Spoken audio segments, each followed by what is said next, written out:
how do I deal with self-harm thoughts when my parents don't believe in mental health? Yeah.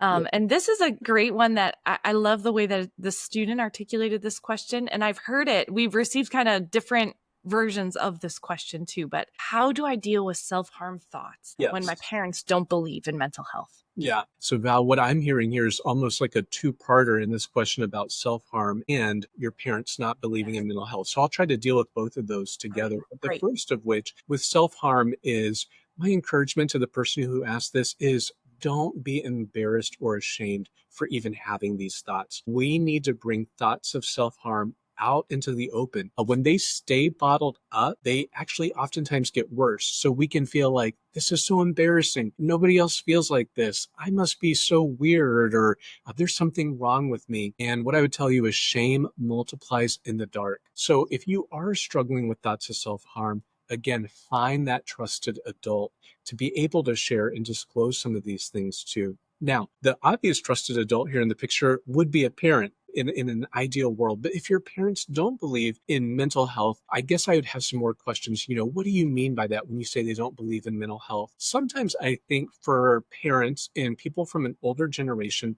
a lot of it can feel like a terminology issue. Like when you talk about mental health, maybe what your mom and dad are thinking about is, well, that's like psychiatrists or psychologists sitting people down on couches and they're in white lab coats. Like the thought of Right. what mental health can feel like is very different than what mental health is today. So if mental health is just the struggles that we all go through here on earth, emotional, physical, spiritual, social issues, and being able to talk about those with a trusted friend or adult, well, then I would hope that maybe your parents would understand, listen, we're all broken, sinful people, and we all need spaces to talk about those things. So a lot of times clarifying terminology, asking your parents, oh, what do you mean when you talk about mental health? Here's what I mean when I talk about mental health. Now, for the question related to self-harm, additionally, what I would say is that ultimately that desire to self-harm, I would try with a trusted friend or adult to try to trace it back to why is that impulse there. A lot of times for self-harm, people are trying to escape something, maybe escape something that feels hard or bad. Maybe it's a way to face disappointment or discouragement or even rejection. Maybe you got rejected by a boy or by a girl or by a group of friends. Oftentimes self-harm can be a way to actually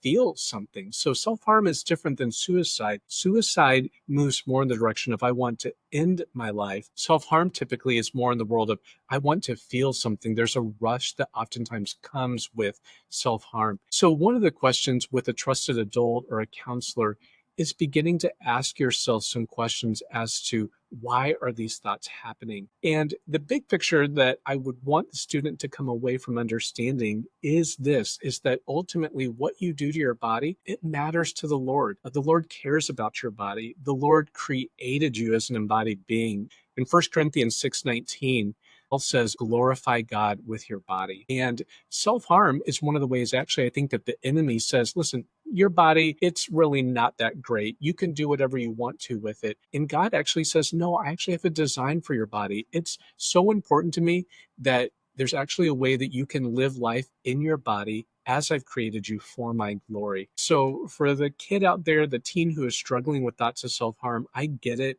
But don't let those thoughts overwhelm you and paralyze you and keep you in the dark. Seek help. Don't keep them bottled up and find that trusted friend or adult to talk to.